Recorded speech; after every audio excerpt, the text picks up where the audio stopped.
Hey, welcome to another edition of Morning Scone Monday edition. LSU baseball finishes off the weekend series win against Alabama, and the Saints, coming out of rookie minicamp, did in fact sign a rookie offensive lineman. So we'll get to that here in the next 10 minutes or so. As always, please hit the subscribe button if you have not done so yet, and we appreciate our friends at Get Signed, S-Y-N-D. It's a digital autograph app for your smartphone, so if you wouldn't mind, go to your App Store, Google Play, and download Get Signed, S-Y-N-D. Check it out. Appreciate it. Developed by an LSU alum. Thanks to all of you who already have.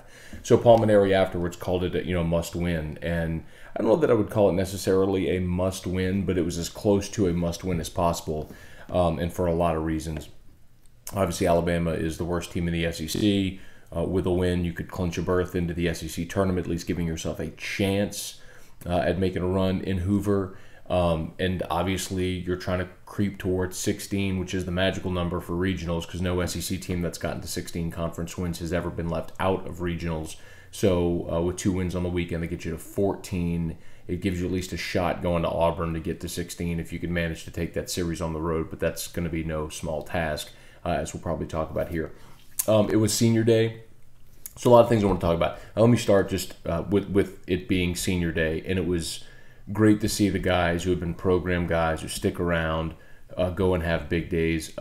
Nick Coombs got the start and came up with a big hit.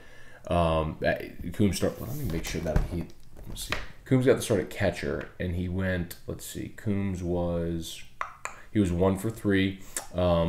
Bo Jordan was 3 for 4 with an RBI, a run scored, which was great to see. And then Bain, of course, was 1 for 4, but his one was the homer that tied it in the second. So it was great to see the guys that stick around and have an impact on the program have a big day on senior day. So congrats to all those guys. The story absolutely, though, had to be Nick Bush. A.J. Labus on the shelf with arm soreness. They went to Bush. The last time we saw Bush, of course, he really struggled out of the pen against Arkansas. And on that Saturday when Todd Peterson had to come in and save the game. More on Peterson in a second.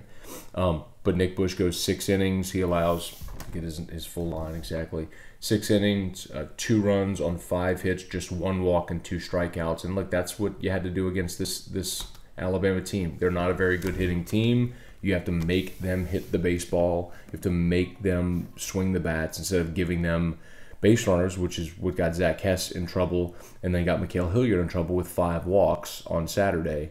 So it was great to see Bush make a bad hitting team put the ball in play, and I think it's one of the reasons Labus probably would have had a similar amount of success. But good on Nick Bush. When LSU had to have it, they got it. Devin Fontenot gave you 2 innings of hitless relief, and then Peterson closed it out. So another thought on Peterson. He opened up going triple-double and then wound up retiring the side. So he got knocked around a little bit, and my guess is when you go in there and it's a 7-2 ball game, Mainieri says, hey, man, just put it over the plate. And that's probably what he did, and the first couple of guys smacked it. And they'd also seen him already once before, so maybe not as much intensity with a 4-run lead as opposed to when you're coming in with a 2-0 count trying to save the ball game. Or maybe Bama just saw him good and they put good swings on bad pitches. I don't know. You'd have to ask Peterson that. But what is clear here is that Mainieri feels like Peterson is his closer. Like he could have gone to Bain in that situation on senior day, the role that Bain's kind of filled this year as the closer. And it's last 3 times out when they've needed someone in that role, it's been Peterson that runs out there to get the final outs in the 9th. So I think we can all agree at this point that barring some just epic collapse by Todd Peterson, that he's going to be the closer moving forward this weekend in Auburn and then in the SEC tournament. What will be interesting to see is if they get into an elimination situation in the SEC tournament, or if they feel like they need a starter and he's the guy with the freshest arm, if they go with him, which they may very well do, and then have Bain revert to his closing role. So just something worth keeping an eye on. 2 other things in the game yesterday I want to talk about.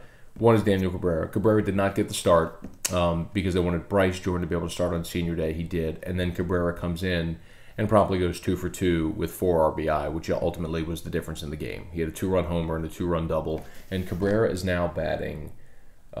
He's up to 333. And I'll keep mentioning this, but it was just a couple of weeks ago that Cabrera was batting 280. So he's raised his average 50 points in about 10 games. It's stunning. I mean, and not only that, but the home run he hit yesterday was an opposite field blast. If you ever listen to my radio show, Terrio comes on, he always says, look, man, power is the last thing to come. And it's one thing if you can, Zach Watson, for example, every home run you see Watson hit, he's pulling the baseball. It's turning his hips, it's bat speed, it's getting out ahead of it, it's yanking it over the fence.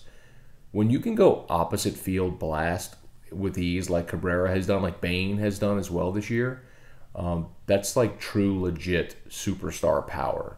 And that's been fun to see. Cabrera was my pick at the beginning of the year, actually to lead the team in homers, and it probably is actually going to happen now, it looks like, because of this late season surge. So I feel good for Daniel Cabrera. I feel good for LSU baseball because, man, you got him for 2 more years, and he's going to be your catalyst.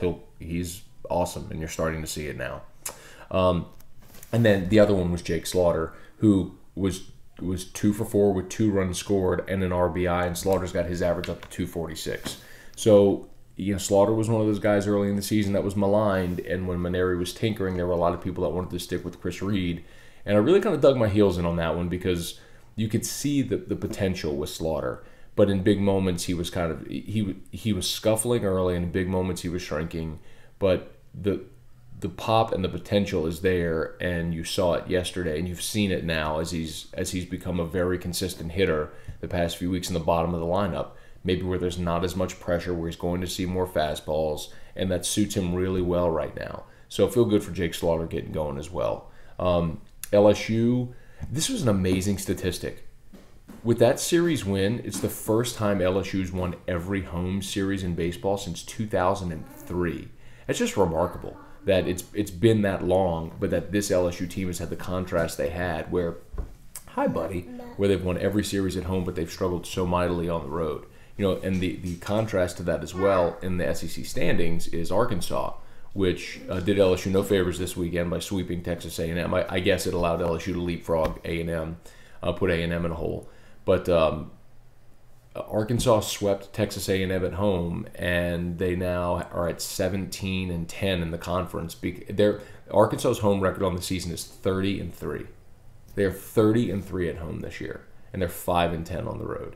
It's kind of an amazing thing that they've been so good at home and really just haven't found it on the road. They lost the series at LSU. They got swept at Mississippi State.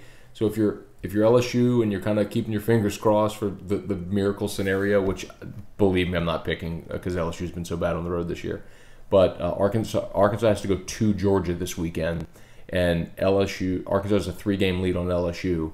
Arkansas has to go to Georgia. So if Arkansas could go to Georgia and get swept, then LSU could go sweep Auburn, then they'd end up tied for the West, and LSU would win the West. Now, by tiebreaker, so mathematically it's possible. Obviously, I'm not going to go predict that when LSU's got to take on Casey Mize at Auburn and an Auburn team while LSU's been really bad on the road. But nonetheless, Auburn lost a series this weekend to Ole Miss. So maybe an opportunity there for LSU to go take 2. But if they are able to go to Auburn and take 2, that puts them at 16. You go to SEC tournament knowing you're playing with house money because you're going to get into a regional at this point. It's just what kind of noise can you go make in Hoover? So LSU baseball has a midweek game, and then they go on the road for a Thursday, Friday, Saturday series against Auburn. Last note: LSU, the Saints had rookie minicamp this weekend. And they did sign an offensive lineman, Michael Ola, who had spent some time in Canada. He's bounced around like with 12 different NFL teams. It's one of those deals where you sign, cut. He's played in games, actually for a few teams dating back to 2013, 2014. He's a journeyman by definition. But what it shows you is obviously Saints drafted Rick Leonard out of Florida State. Now they signed Michael Ola after rookie minicamp at a tryout. They'll do that. They'll let veterans try out at rookie minicamp. Matt Elam did that as well as the former first-round draft pick safety. But Ola is the one they signed. And it goes to show Zach Strief, retirement, and then they lose Senio Kelmete in free agency to the Texans. So the Saints are looking for swing offensive linemen that can play tackles, that can be versatile, the tackle eligible. So maybe that's a guy to watch as you go into training camp to battle with the draft pick, Rick Leonard. So they're not going to hand it to Leonard, the draft pick. They're going to bring in some competition to see if if somebody can battle him for it and win that job. So just something else to keep in mind as we inch closer to training camp. It's like, come on, training camp, come on, training camp. It's July, so we still got a couple of months to go. All right, that's going to wrap it up for today's Morning Scone. As always, please hit the subscribe button, tell a friend, however you're seeing this, like, comment, share. If you've got the video on Facebook, appreciate you as always. Y'all have a great day. We'll be back with Morning Scone mañana.